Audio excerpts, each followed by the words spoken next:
안녕하세요. 하루 속 작은 쉼표를 전해드리는 시간, 다른 언어로 듣는 하루의 김규리입니다. 최근에 한 미술관 전시를 보러 갔는데 한 작가의 전시에서 과초점에 대해 생각해본 시간이 있습니다. 과초점, 카메라 렌즈의 초점을 특정한 지점에 고정했을 때 그 지점의 절반부터 무한대까지 화면 안의 모든 피사체가 선명하게 담기는 사진화 개념에서 나온 용어인데요. 수많은 자극으로 채워진 도시 환경에서 인간의 시선은 매 순간 분산되어 이동합니다. 하지만 때로는 아주 사소한 계기가 그 시선을 오랜 시간 붙들기도 합니다. 선명한 이미지에 익숙해진 인간의 시선이 탈락시키고 있는 감각을 되살려 작가는 그 찰나에 주목했는데요.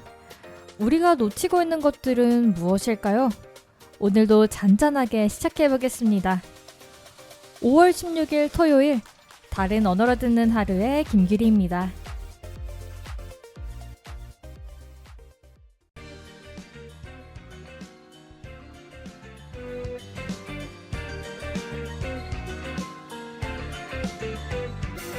그래 너의 말엔 느껴지지가 않는 떨리는 표정이 내겐 숨기는 것만으로 벅차. Hey baby 끝까지 넌 한결같았으니까 늘 바뀌는 건 아니까 익숙한 기분이 들더라고.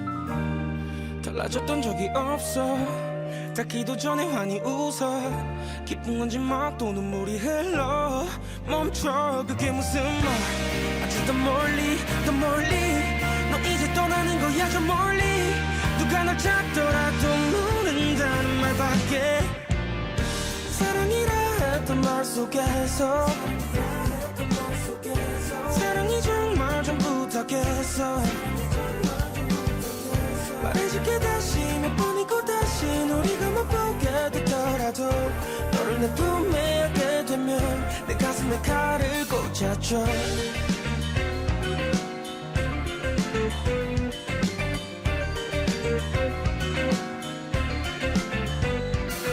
그래 너의 몸엔 느껴지지가 않는 감정이 언제나 내겐 항상 우선이었던 것 같아. 왜 일그러지는 걸까. 차라리 더해줘 거짓말을 못할 거 알지만 안 된다는 걸 다 알지만 점점 무너져가고 있어. 닿기도 전에 환히 웃어. 한 번만 웃어봐줄 순 없겠니. Smile for me baby. 아주 더 멀리 더 멀리 넌 이제 떠나는 거야 저 멀리. 누가 널 찾더라도 모르겠다는 그 말밖에. 사랑이라 했던 말 속에서 사랑이 정말 전부 다겠어. 말해줄게 다시 몇 번이고 다시 우리가 못 보게 되더라도 너를 내 품에 안게 되면 내 가슴에 칼을 꽂아줘.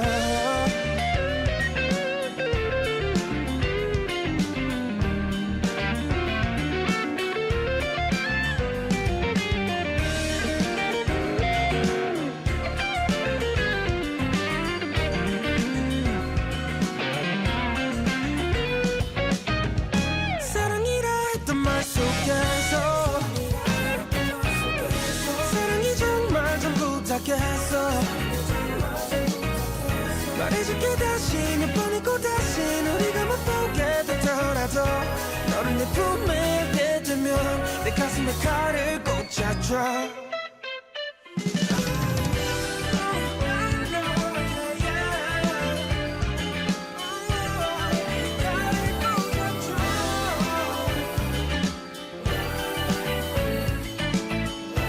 너를 내 품에 안게 되면 내 가슴에 칼을 꽂아줘.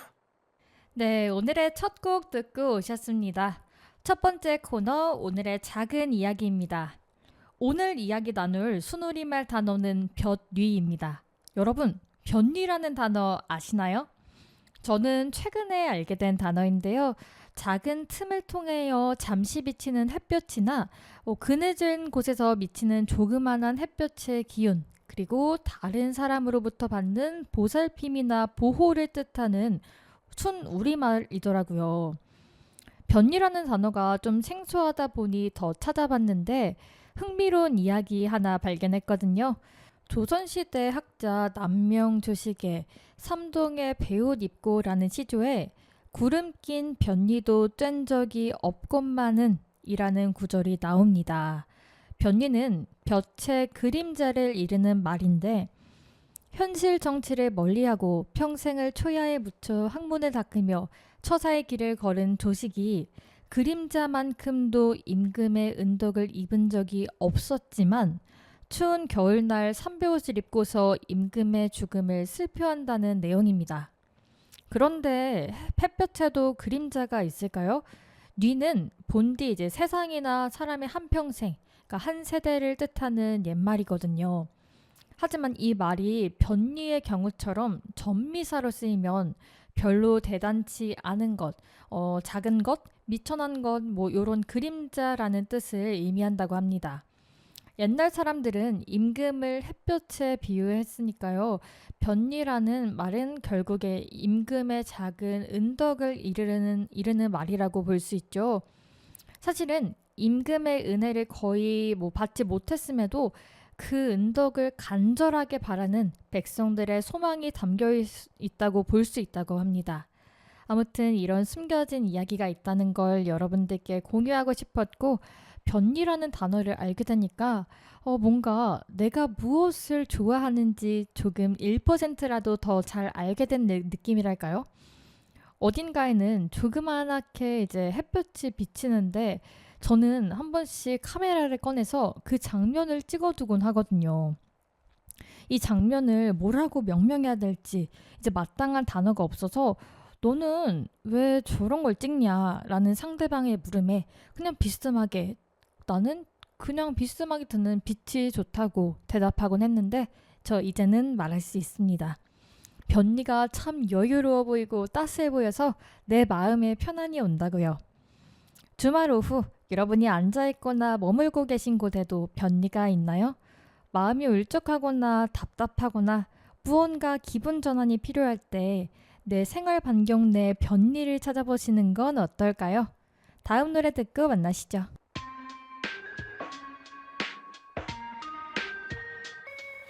축 처진 그 어깨에 슬프다 써져 있길래 조심스레 괜찮냐 물어도 대답은 침묵뿐이에요. 힘이 되고 싶어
오늘의 두 번째 코너, 지난주에 이어서 올해 5월의 책 고통 구경하는 사회 내용을 낭독해 드릴 건데요.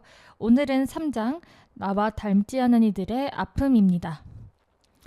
전쟁의 스파크터크를 보도의 재료로 하되 지금 일어나고 있는 일이 수신자인 당신과 생각보다 얼마나 가까운지를 일깨워주는 것이다. 닮음은 그 간극을 메우는 도구다. 독자의 쉬운 이해와 더 순조로운 공감을 위해 쓸 수 있는 수단은 거의 다 동원한다고 볼 수 있는 뉴스에서 닮음이 등장하는 맥락은 이러하다. 바꿔 말하면 앞서 언급된 저널리즘 실패 사례들은 놀랍게도 어느 정도는 무관심을 비집고 잘 전달해보고자 하는 마음에서 출발했을 수도 있다. 불행히도 닮음, 우리는 거의 필연적으로 닮지 않음, 다름, 그들이라는 대조항을 소환한다. 우리의 평화와 행복을 엄호하기 위해 그들을 반대편으로 몰아낸다. 전쟁 보도만이 아니다. 정도의 차이는 있을지언정 많은 보도에 비유와 대조의 공식이 적용된다. 얼마나 비슷하고 얼마나 다른지 가늠한다. 패턴을 찾아 현상을 파악하려고 한다. 그 중에서도 자주 불려나오는 기준은 역시 나다. 나와 닮음은 그 직관성 때문에 오늘도 여전히 뉴스룸의 오래된 연장으로 쓰인다. 그러나 자주 무뎌지곤 하는 이 장비가 과연 사람들에게 유용하게 또 유효하게 쓰이고 있는지는 곱씹어볼 문제다. 나와 닮은 것들에 대한 연민은 자꾸만 나에게로, 나라는 좁은 둘레로, 가족으로, 우리 민족으로, 우리 인종으로, 우리 계층으로, 우리나라라는 비좁은 단위로 파고들어 그 바깥을 바라볼 수 없도록 우리의 이성을 빨아들이고 있는 건 아닐까? 우리가 생산하는 뉴스, 그리고 우리에게 도달하는 뉴스는 우리의 테두리를 벗어난 것일 수 있을까? 인류의 상상력과 지성을 믿어본다면 오늘날 여전히 뉴스를 보는 사람은 뉴스를 통해 세계와 타인을 배우고 싶어하는 호기심과 욕망을 갖춘 퍽 유연한 공동체다. 뉴스를 보는 일이 행동으로 반드시 변환되지는 않지만 행동에 대한 가능성 역시 이 공동체 안에 있다. 자기와 남을 포갤 때 생기는 낙차는 그 믿음을 끝까지 밀어붙일 때에야 줄어들기 시작할 것이다. 우리 삶과의 단련은 닮음이라는 단순한 공통점 너머에도 분명 존재할 수 있을 것이다.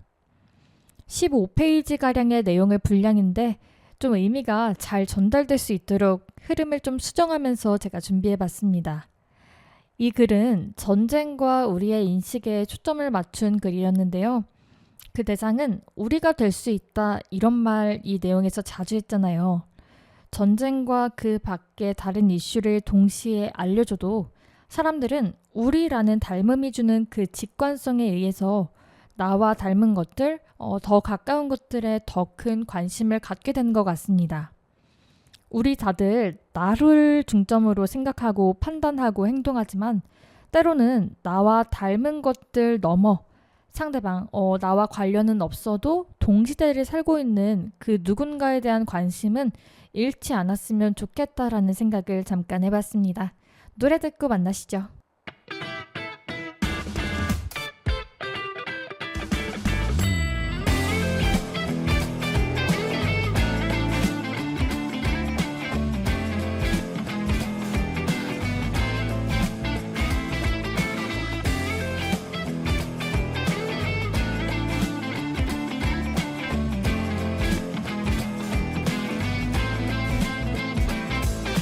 천사 같은 얼굴을 얻고 악마 같은 기억들을 남기지 사랑이란 이름을 얻고 너의 머리 한가운데 박혀버리지 잊어갈 때쯤 또 꾸는 꿈 고개를 돌리면 보이는 몸 너와 나로 가득한 이 세상은 아마 영원할까 같은 사랑을 하고 시간이 지나도 난 매일매일 괴로워하게 될 거야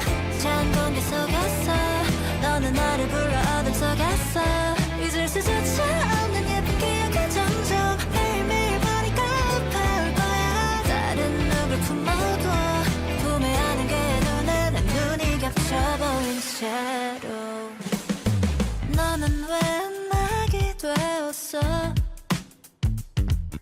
내 옆에서 사랑이 되었어야지 왜 내가 널 미워하겠어 널 아프게 할 방법을 나는 아는데 모든 걸 다 가져놓고도 불안함을 못 이기던 너 내 모든 걸 주고 네가 그 손을 뻗으면 사라질 거야 얕은 사랑을 하고 시간이 지나도 난 매일매일 괴로워하게 될 거야 찬 공기 속에서 너는 나를 불러 어둠 속에서 잊을 수조차 없는 예쁜 기억이 점점 매일매일 보니까 아파올 거야 다른 누굴 품어도 구매하는 게 눈안에 눈이 겹쳐 보인 채로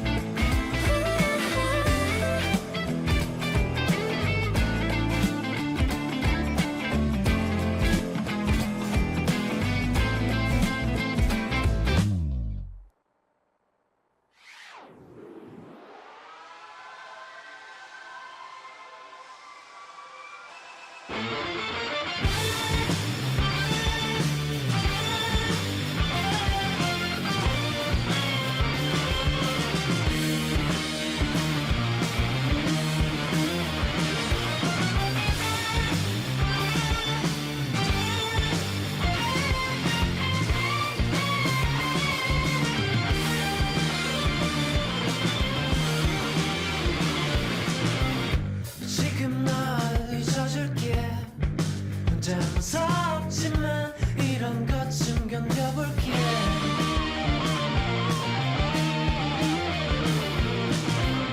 늦지막히 걸을 때 들킬 때말 듯 지켜보던 사람들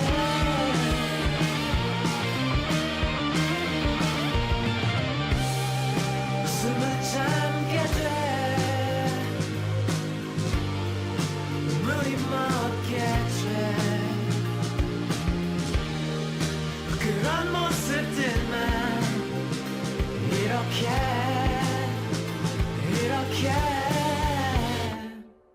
Please release 다시 돌아갈 순 없을 거라고 생각해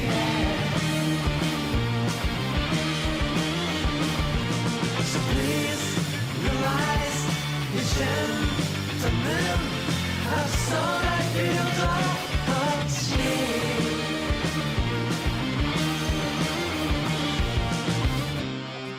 눈물을 참게 돼 기억을 잃게 돼 그런 모습들만 이렇게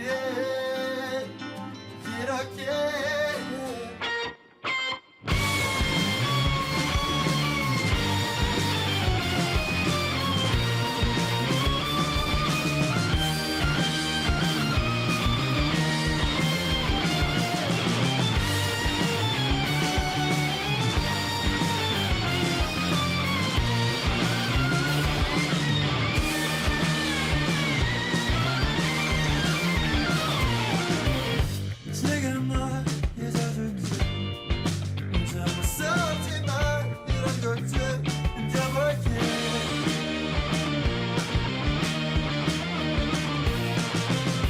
하지만 이거를 듣기만 듯이 해보았던 사람들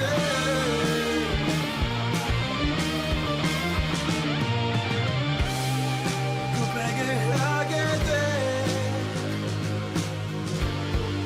믿음을 잃게 돼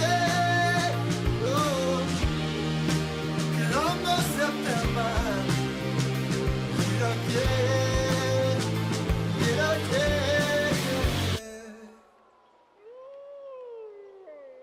Please release 다시 돌아갈 순 없을 거라고 생각해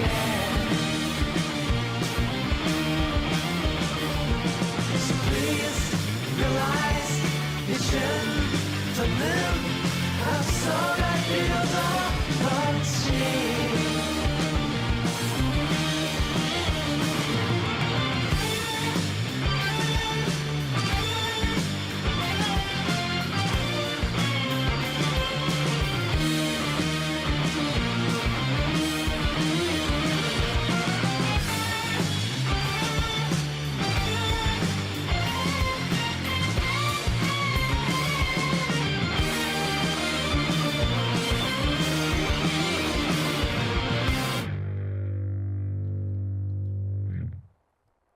세 번째 코너 웰컴 투 차이나입니다. 한국에서도 그렇고 중국에서도 젊은 사람들 사이에서 인기인 것 무엇일까요? 두구두구두구두. 저는 카메라가 떠오르는데요. 스마트폰 카메라뿐만 아니라 우리 그 어머니 아버지들이 젊을 때 쓰던 그 감성 넘치는 아날로그 디지털 카메라까지 요즘 젊은 MZ들 사이에서는 본인이 이제 평소 주로 메인으로 사용하는 휴대전화 이외에도 세컨폰을 가지고 다니면서 사진을 찍는 경우가 많더라고요. 한국으로 여행 오는 아시아권 친구들을 보면 지하철에서 다들 본인의 폰 외에도 폴라로이드 카메라나 디지털 카메라 아니면은 작은 브이로그용 그 카메라를 다양한 카메라를 지니면서 추억을 남기는 모습을 쉽게 볼 수 있습니다. 제 주변을 보고 생각해 보면은 디카보다는 디지털 카메라보다는 여전히 스마트폰을 한두 대씩 가지고 다니는 경우가 더 많은 것 같더라고요. 소셜 이제 SNS 뭐 인스타그램이나 온라인 이제 커뮤니티를 보면요. 아이폰 6s, 아이폰 뭐 SE, 아이폰 7 뭐 X 요런 게 이제 출시된 지 거의 뭐 10년 된 모델을 판매하는 그런 게시물이 여전히 꾸준히 올라오고 있죠. 이 모델이 이제 약간 올드 아이폰 요런 걸로 불리면서 그 상태에 따라서 10만 원 미만부터 30만 원대까지 거래되는 거 여러분 알고 계신가요? 일본에서 올드 아이폰 구매하는 방법을 공유하는 글도 꾸준히 늘고 있는 것 같더라고요. 이게 왜 일본에서 굳이 사오나 봤더니 일본이 이제 전체 스마트폰 사용자 가운데 한 80%가 아이폰을 사용해서 국내보다는 중고 물량이 좀 더 풍부한 편이라고 해요. 이 수요를 끌어올리는 이제 핵심 요인이 바로 그 카메라의 특성에 있는데요. 최근 스마트폰이랑 달리 옛날 폰들이 저채도 색감이랑 자연스러운 그 빛번짐을 특징으로 꼽더라고요. 사실 옛날에는 막 빛번짐 있으면은 이거 빛번짐 너무 심하다 되게 안 좋아하셨던 사람들이 그렇게 좋아하지 않았던 기억이 있는데 이제는 이게 특징으로 좋은 점으로 꼽히더라고요. 노이즈랑 그 색편차가 그대로 남아서 필름 카메라와 유사한 그 질감, 텍스처를 구현한다는 평가가 많더라고요. 그래서 스마트폰을 2대 이상 사용하는 사례가 늘고 있습니다. 고성능 스마트폰이잖아요. 요즘에는 얼마나 스마트폰이 더 좋아졌어요. 전에 비해. 화질도 좋고 소리, 음향 기능도 너무너무 좋은데 이제 고성능 스마트폰을 일상용으로 우리가 사용하면서 구형 모델을 이제 인스타그램용 이런 업로드용 사진 전용 기기로 활용하는 모습이 주변에서 점점 흔해지고 있는데요. 제가 또 요새 수치 찾아보는 걸 좋아하거든요. 딱딱 떨어지는 게 왜 이렇게 좋을까요? 찾아보니까 우리나라 국내 이제 중고 스마트폰 시장이 가파른 성장세를 보이고 있다고 합니다. 2024년 국내 중고폰 거래량이 약 900만 대로 이제 같은 해에 이제 신규 스마트폰을 물량이 1253만 대 요 정도인데요. 이 물량의 약 72% 수준에 달한 거죠. 새 스마트폰이 이제 10개가 팔릴 때요. 중고폰도 7대 이상 거래된 거라고 보시면 될 것 같아요. 새 거 10대 팔릴 때 완전 막 10년 전에 나왔던 모델이 7대 이상 팔린다? 이거 옛날엔 생각도 못하지 않았을까요? 2021년 당시에 중고폰 판매량이 신제품 출하량의 40% 수준에 머물렀던 것이랑 비교하면 진짜 3, 4년 만에 시장 규모가 크게 확대됐다고 볼 수 있습니다. 또 이제 정보통신정책연구원에 따르면요. 2025년 기준에 이제 국내 중고폰 시장이 연간 거래량 1,000만 대, 규모 3조 원대에 진입하면서 활기를 띠고 있다고 합니다. 이런 현상이 2030 여성 소비자층에서 보통 많이 나타났는데 최근 젊은 층 사이에서 이제 아까 말씀드렸다시피 10년 전에 출시된 그 구형 아이폰을 사진용 세컨폰으로 찾는 사례가 늘고 있잖아요.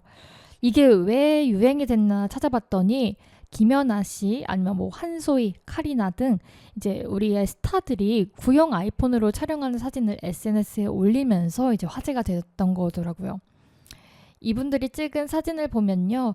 특유의 그 빈티지한 색감을 좀 볼 수 있어요.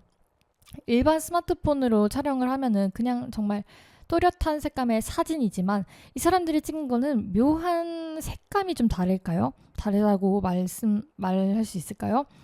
아무튼 이런 색감의 사진이 주목을 받으면서 같은 기종을 찾는 소비자들이 늘고 있다고 보시면 될 것 같아요. 모공까지 보이는 요새 너무 기술이 좋잖아요. 모공까지 보이는 그 2억 화소의 최신 스마트폰을 두고 왜 굳이 성능이 떨어지는 이 구형 모델을 구매하는 이유가 무엇일까? 좀 더 깊이 있게 생각해봐서 3가지 분석을 알려드리려고 합니다. 첫 번째는요. AR가 흉내낼 수 없는 불완전함의 미학. 이제 젊은 세대들의 시각적 취향이 이제 바뀐 거죠. 이 시각적 취향이 변화하면서 완벽하게 보정된 이미지보다는 좀 자연스러운 그런 질감의 사진을 선호하는 경향이 뚜렷해졌다고 합니다. 중고 시장에서 인기가 높은 모델 이제 아까 말씀드렸다시피 아이폰 6S, 7, 8, XS 등등 있죠. 다 공통점이 따뜻한 색감과 필름 카메라 특유의 노이즈가 특징입니다. 그래서 이제 AI 기술로 지나치게 이제 완벽해진 사진에 사람들이 피로감을 좀씩 느꼈고 노이즈랑 빛번짐 그리고 바른 색감이 만들어내는 아날로그적 분위기에 점점 매력을 느낀다고 합니다. 두 번째가 이제 디카 이제 디지털 카메라죠. 이제 디카를 뛰어넘는 즉각적인 공유성을 들 수 있는데요. 최근 이 세컨폰 외에도 레트로 열풍으로 디지털 카메라, 디카 역시 주목받고 있는데요. 번거로운 사용법이 단점으로 꼽힙니다. 촬영 후 SD 디카 사용해본 적 있는 분들은 아시겠지만 촬영 후 얘를 바로 이 핸드폰으로 못 옮기잖아요. SD카드를 분리해서 PC로 옮겨야 하는 이 약간의 번거로움이 있는데 구형 아이폰은 그 당시 좀 오래된 핸드폰이지만 어쨌든 에어드롭 기능이 있고 요거를 통해서 사진을 공유하면 내 지금 메인폰에 즉각적으로 옮길 수 있는 거죠. 이 사진을. 그리고 이걸 에어드롭으로 옮길 때 화질이 내가 원하는 거랑 비슷하게 내 폰으로 옮겨진다는 게 장점인 것 같아요. 그래서 일부 모델은 여전히 이제 통화랑 뭐 기본적인 앱 사용도 가능해서 일상생활에서 그걸로 뭐 사용하시는 분도 있다고 하더라고요. 어쨌든 구형 아이폰 유행은 실용성도 나름 있기 때문에 새로운 소비 트렌드로 볼 수 있겠죠. 디카보다는 접근성 좋고요. 약 10만 원 안팎이다 보니 합리적인 가격대에 구매할 수 있다는 점도 우리 MZ세대의 수요를 이끄는 원인인 것 같습니다. 세 번째는 그 Y2K 패션이 떠올랐는데요. 구형 아이폰 그 기기 자체가요. 하나의 패션 아이템이 되는 거죠. 그 옛날 핸드폰 보면요. 그 6S였나? 저도 옛날에 썼던 것 같은데 그 스테인리스 프레임 그리고 되게 미니미니한 콤팩트한 화면 그리고 로즈골드 색상 그때 진짜 유행이었거든요. 그런 로즈골드 색상처럼 과거 애플의 그 전성기를 상징하는 그 디자인이 뭔가 옛날 추억도 생각나고 너무 이뻐서 한 번씩 들고 다니기 좋더라고요. 거울 셀카 같은 거 찍을 때 구형 아이폰 그냥 들고 찍어도 되게 뭔가 이뻐 보여요. 남들이 해서 그런가? 제 눈에도 그냥 이뻐 보여서 저도 종종 활용은 하거든요. 아무튼 Y2K 그 감성을 조금은 극대화할 수 있어서 패션 아이템으로 활용하게 되는 것 같습니다. 결국 이 돌고 도는 그 유행은 옛날 옛적의 그 향수와 어느 정도의 실용성이 결합된 새로운 소비 트렌드가 되었다는 분석을 봤거든요. 근데 이제 이 중고폰 시장이 커지는 만큼 소비자 피해 우려도 커지고 있다고 합니다. 관세청에 따르면요, 최근 그 중국발 직구로 이제 반입된 스마트폰 1116대 중에 무려 99%가 위조품으로 확인됐다고 하네요. 그래서 가급적이면은 공식 쇼핑몰이나 좀 신뢰할 수 있는 판매자를 통해 거래하시고 구매 후에는 반드시 정품 여부 확인하시고요. 배터리 효율 좋은지, 또 액정 현상 뭐 특별한 문제가 없는지 꼼꼼하게 점검하는 게 좋겠죠. 최근 저도 SNS 이렇게 쓱쓱 넘기다 보면요, 구형 아이폰을 인플루언서들이 많이 공구를 열더라고요. 근데 이런 거 진짜 잘 알아보시고 한 번 볼 거 두 번씩 더 찾아보시는 거 전 추천드립니다. 소비, 그리고요, 꿀팁. 소비하기 전에 내가 전에 집에 쓰다가 구석에 넣어놓은 핸드폰이 있는지부터 확인해 보세요. 안 그러면 엄마한테 똑같은 거 또 샀다고 혼나니까요. 이거 경험담입니다. 다음 노래 듣고 만나시죠.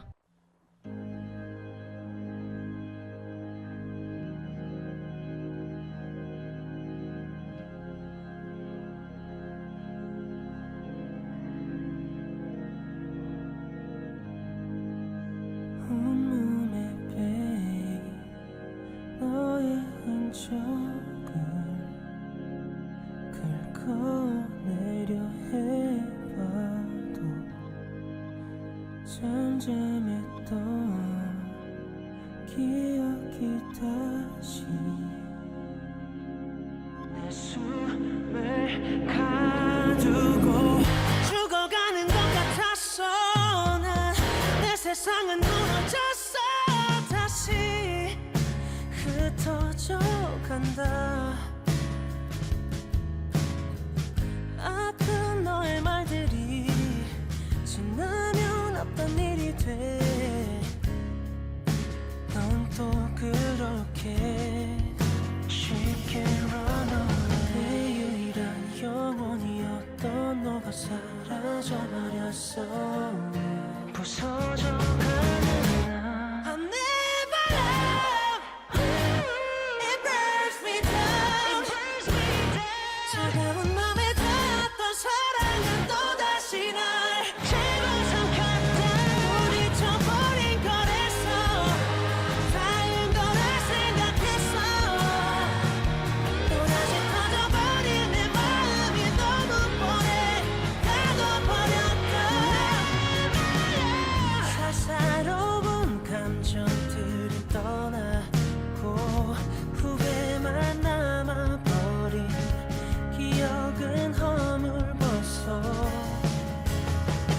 바람은 날카롭게 날 베었고 고요한 밤을 걸어 다시 눈을 떴어. 아스라이 피어나 깊은 바람이 되어 있었다. 이제 널 지우게. I never love. It burns me down. 차가운 맘에 닿았던 사랑은 또다시 날 재구성한다. 부딪혀버린 거랬어. 닿은 거라 생각했어. 또다시 터져버린 내 마음이 너무 뻔해. 가둬버렸다. 결국 사랑이라 이런 결말인 거라면 I'll never love again. 결국 사랑이다 이런 결말인 거라면 I'll never love again.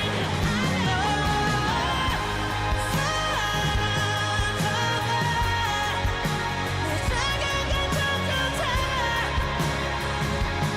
이제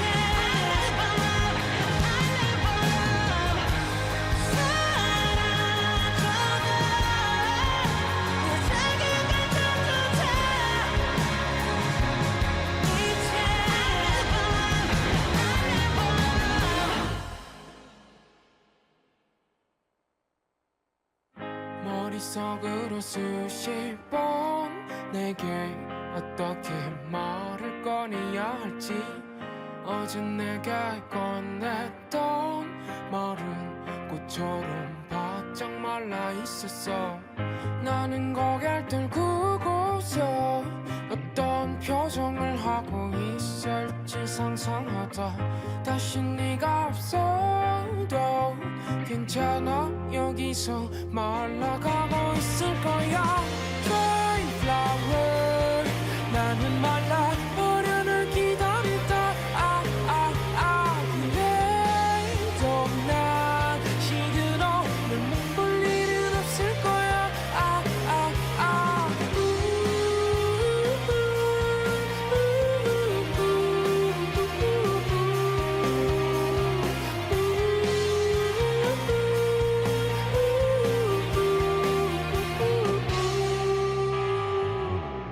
마음속으로 수백 번 너와 얘기를 계속 나눠보지만 결국 대답은 못 듣고 무작정 거르니 너의 앞에 와 있어. 입은 떨어지지 않고 내 앞 발자국 소리 멀어지는 게 느껴져. 다시 네가 없어져도 괜찮아. 여기서 말라가고 있을 거야. Fly flower 나는 말라버려를 기다리다. 그래도 난 시들어 널 못 볼 일은 없을 거야. 나는 너의 손을 두고 옆에 서서 웃는 너만 바라보다 꽃은 내게 건넸을 때 너의 표정과 마음을 알아버렸네. Dry flower 나는 말라버려 널 기다리다. 그래도 난 시들어 널 못 볼 일은 없을 거야. Dry flower 믿을 수가 없어 널 기다리다. 나도 알아 난 이미 시들어져 말랐던 거야.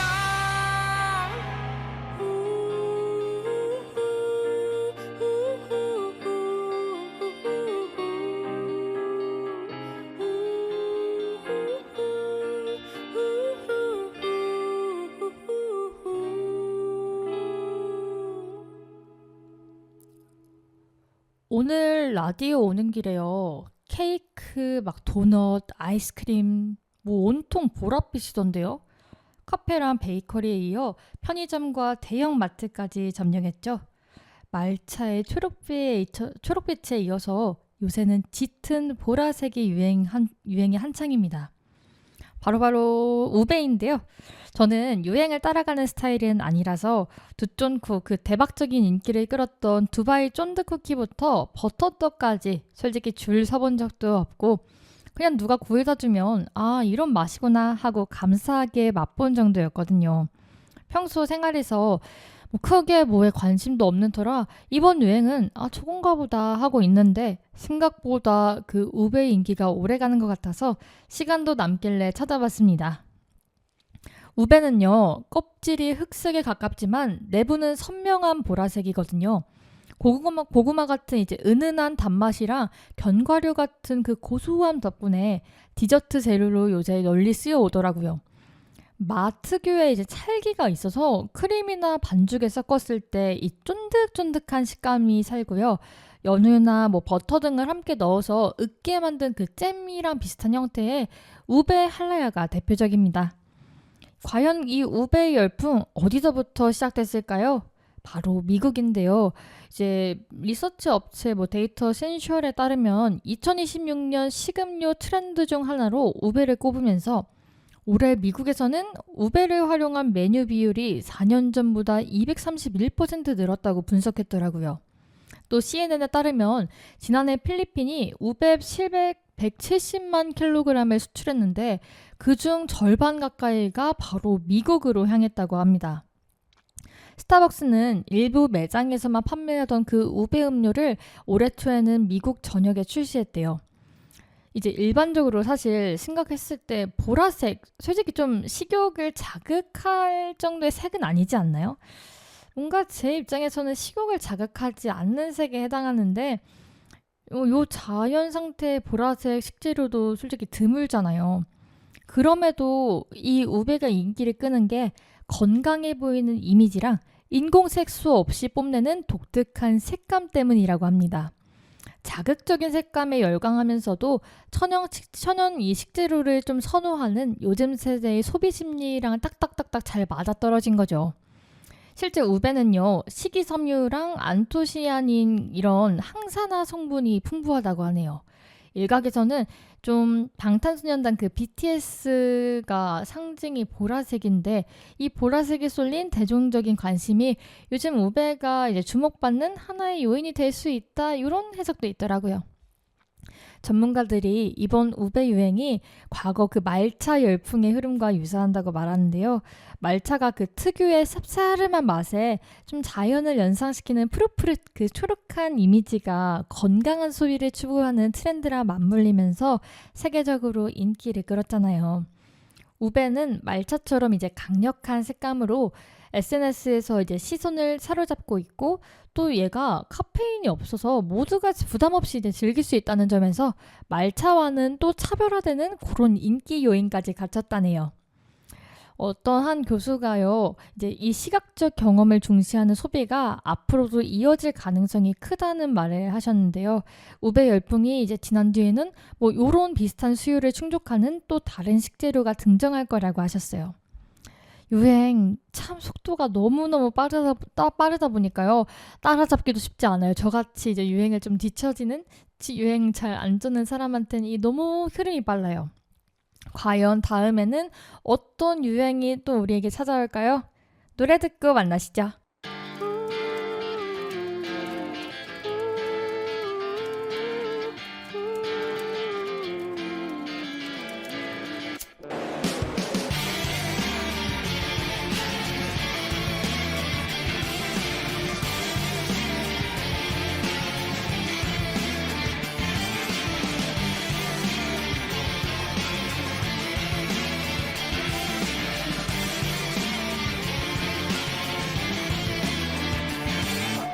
우린 여길 영원히 벗어날 수 없다고 가시 같은 말들로 서로를 찔러대고 작동되지 않는 난방 시스템은 누가 고장낸 건지 너는 알고 있다고 부서진 문틈에 껴버린 시선들 살아있음을 환영해 다시 들 수 있던 약속들이 마치 들 수 없는 흉터처럼 번져가 텅빈 방 안에는 이미 죽어버리고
마지막 코너 문장 여행을 떠나요 시간입니다.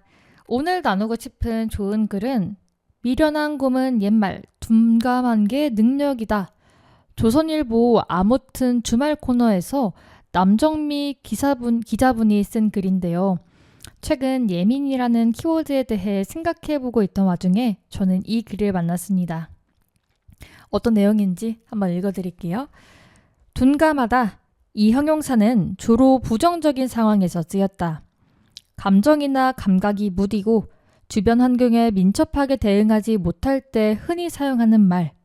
상대의 감정이나 반응을 비언어적 맥락, 일명 눈치로 파악해야 하는 한국 사회에선 더욱 그렇다. 곰과 미련하다가 합쳐진 비속어를 떠올리는 사람도 많다. 모두 둔감하다에 대한 이야기다. 최근 이 말을 대하는 사회 분위기가 달라지고 있다.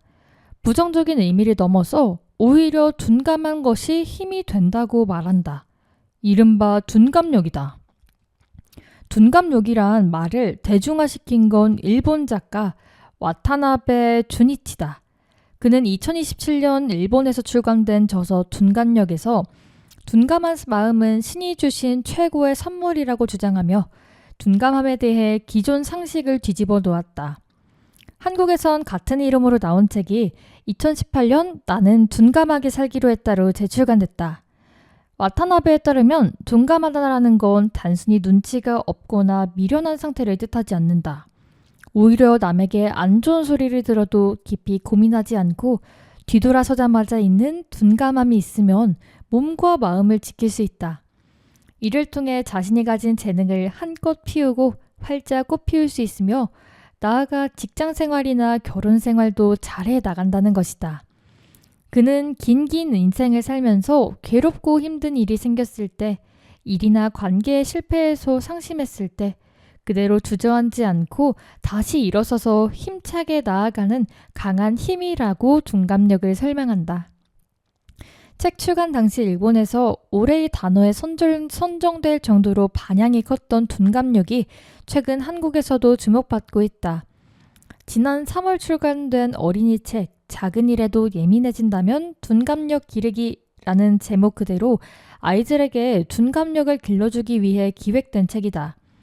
치유적 대안학교인 성장학교별 교장이자 책을 기획한 김현수 명지병원 정신건강의학과 임상교수는 요즘 지나치게 민감하고 예민한 아이들이 학교에 너무 많은데 이 예민함을 조절할 수 있는 방식을 찾던 중 둔감력이란 개념을 알게 됐다며 예민하지 않은 아이가 되자는 부정적 표현인 반면 둔감력을 발휘해보자는 긍정적 힘을 발휘하게 해 더 동기부여가 된다고 했다. 이 책에서 둔감력은 내 마음속 민감성을 조절해서 작은 자극이나 말에 휘둘리지 않고 내 마음을 편안하게 지키는 힘으로 정의된다. 김 교수는 둔감력이란 필요한 일에 둔감하자는 것이 아니라 조절해야 할 것들, 너무 많은 자극들, 불필요한 자극들을 조절할 수 있는 능력을 길러주자는 의미라며 현대사회는 너무나 많은 자극이 있어 특히 이런 둔감력이 더 중요해진 시대가 됐다고 본다고 했다.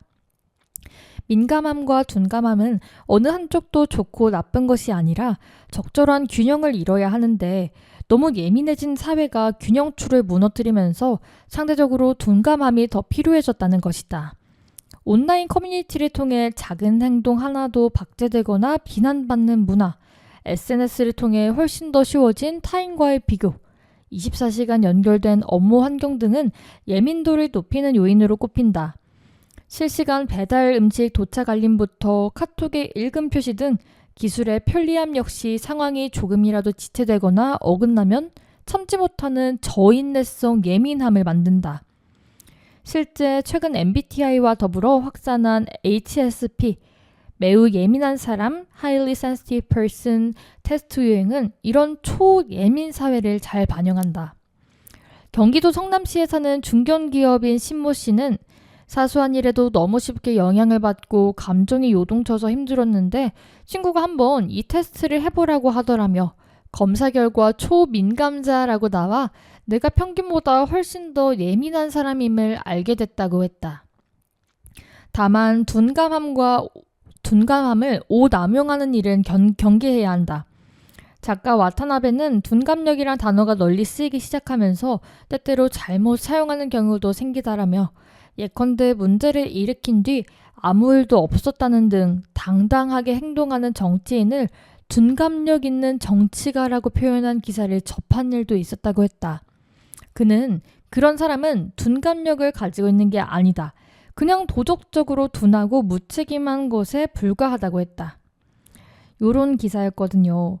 최근 이제 예민함, 둔감함, 그 가운데 사이를 찾는 게 참 어려운 것 같은데 요즘 예민에 대해 제가 사실 좀 예민해진 것 같거든요.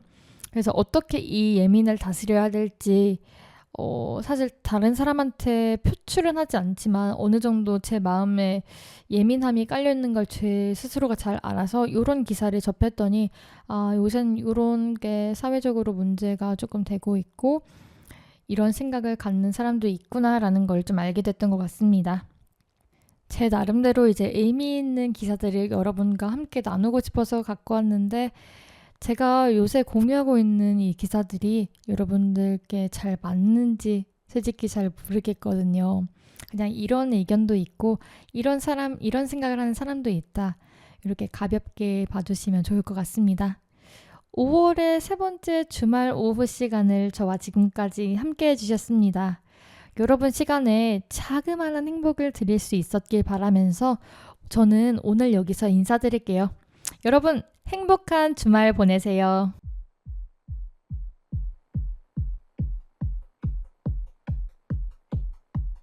어디로도 갈 수